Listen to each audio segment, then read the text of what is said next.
विष्णूचा चौथा अवतार आणि वैशाख शुद्ध चतुर्दशीला हिरण्यकशिपू या राक्षसाच्या नाशासाठी देवांच्या विनंतीवरूनच विष्णूंनी हा अवतार घेतला अशी आख्यायिका प्रचलित आहे।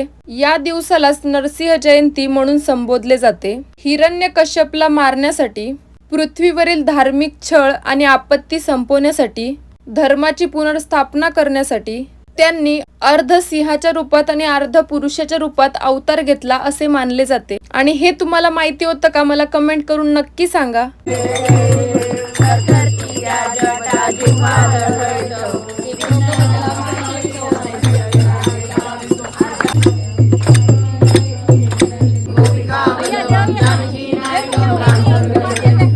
आणि नरसिंह जयंतीच्या दिवशी आम्ही दरवर्षी मंदिरात जात असतो, कारण बिदरला वगैरे किंवा नरसिंगपूरला जाणं पॉसिबल होत नाही दरवर्षी, त्यामुळे आम्ही सिटीमध्येच येत असतो।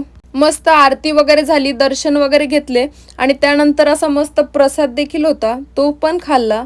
आणि तुम्हाला व्हिडिओ कसा वाटला मला कमेंट करून नक्की सांगा। Okay, bye.